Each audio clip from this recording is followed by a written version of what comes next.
They told you to dream big, to grind, to hustle, to stay hungry, to chase the vision until it became your life. And you believed them.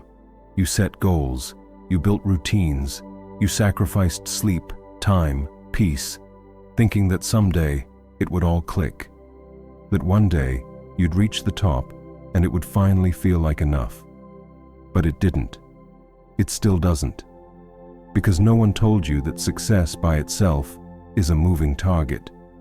That every milestone you hit would fade faster than the last. That the applause would quiet.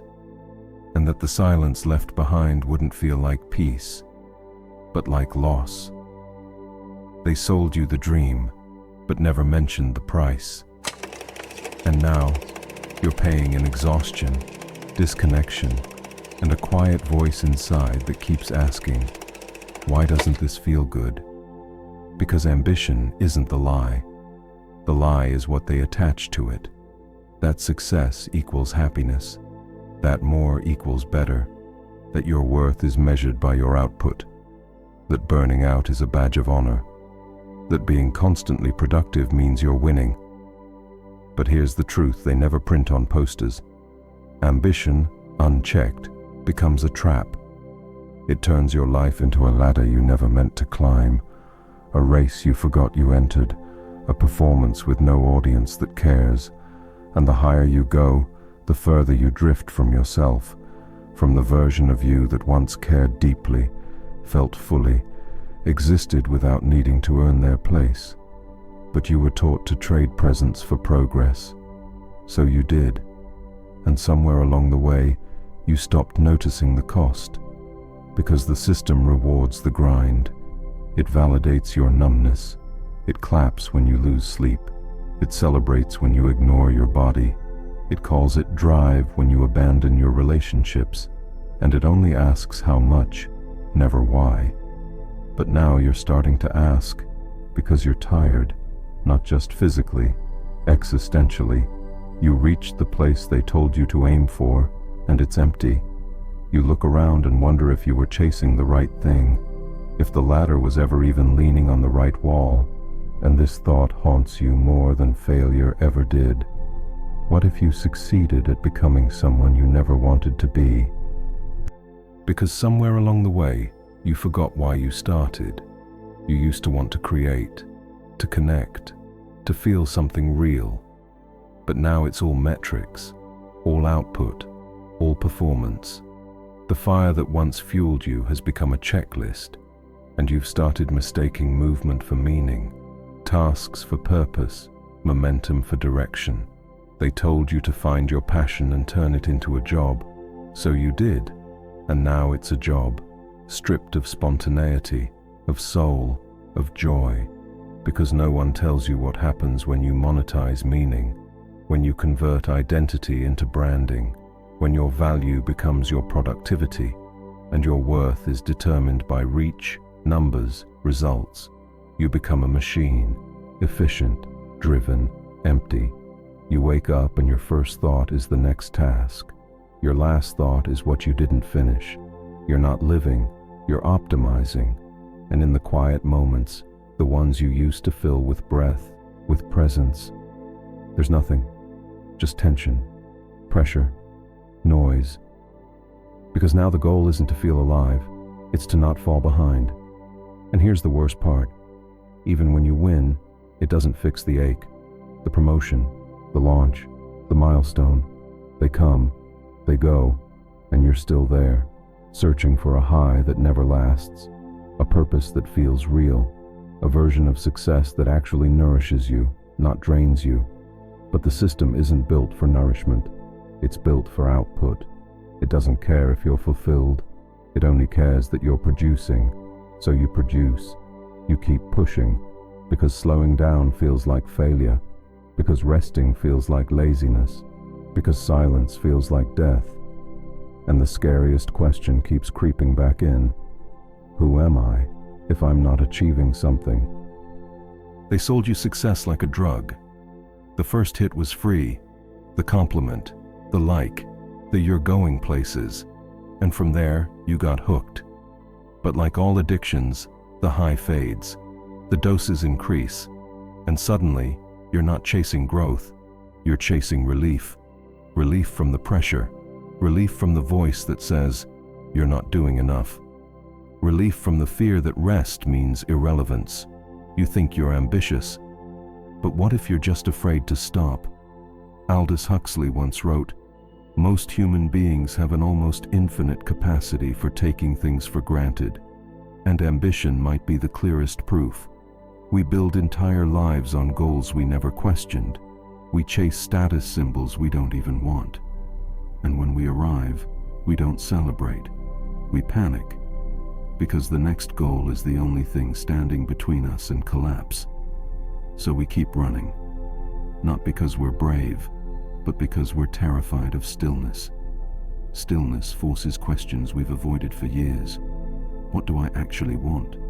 Who am I if I'm not striving? What if there's no next level? Would I still matter? But instead of answering, we perform, we post, we brand, we self-optimize, not for joy, not for purpose, for survival. And somewhere in the scroll, the sprint, the spreadsheet, you forget what it felt like to be alive without needing to prove anything. You've mistaken exhaustion for discipline, restlessness for drive, stress for success. But they're not the same. One builds, the other burns. And if this sounds like you, if this echo feels too familiar, subscribe and hit the bell. This space isn't about grinding harder. It's about finally stopping long enough to see clearly. Because what if the life you're chasing isn't even yours? Because deep down, you know, this life wasn't built for you. It was built around fear.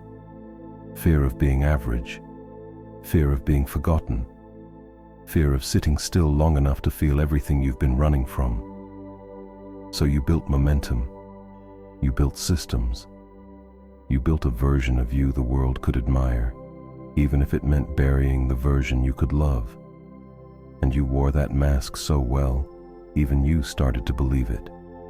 The driven one, the disciplined one, the one who always has a plan.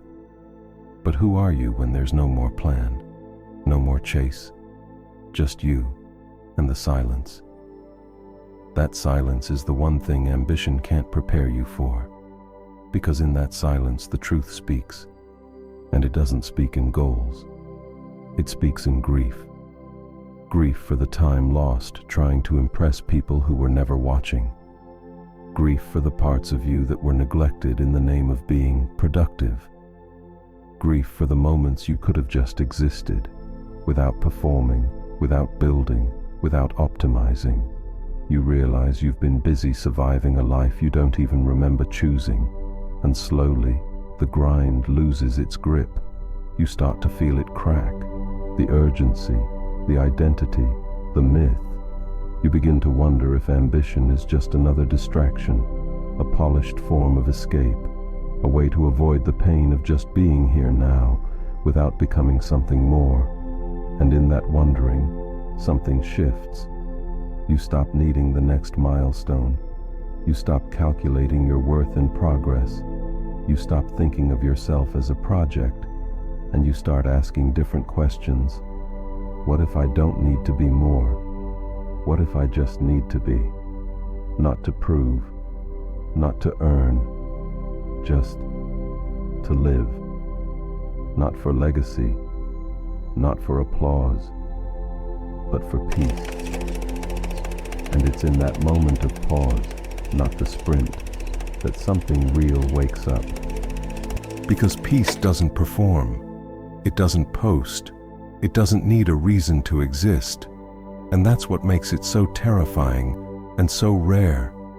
You've been taught to chase visibility, to be seen, to build something they can't ignore. But what if the truest version of you doesn't want to be seen? What if it just wants to feel safe? Safe from comparison, safe from pressure, safe from becoming another machine with a face. Because maybe success isn't the goal, maybe it's the bait. And the real prize is this: to live without trying to win. Not to lower your standards, but to redefine the game altogether, to walk away from ladders you never chose, to stop proving your value through exhaustion, because you are not a brand, you are not a business plan, you are not your LinkedIn profile or your highlight reel. You are a human being who got caught in a system that rewards burnout and calls it excellence.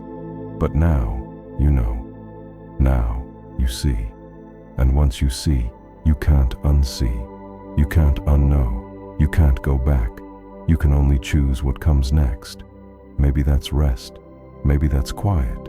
Maybe that's building something slower, deeper, more honest. Whatever it is, let it be yours. Let it be built from alignment, not adrenaline. From truth, not image. From presence, not pressure. Let it feel like coming home. Now let me ask you this. What if the success you've been chasing is actually the thing keeping you from the life you really want? Tell me in the comments.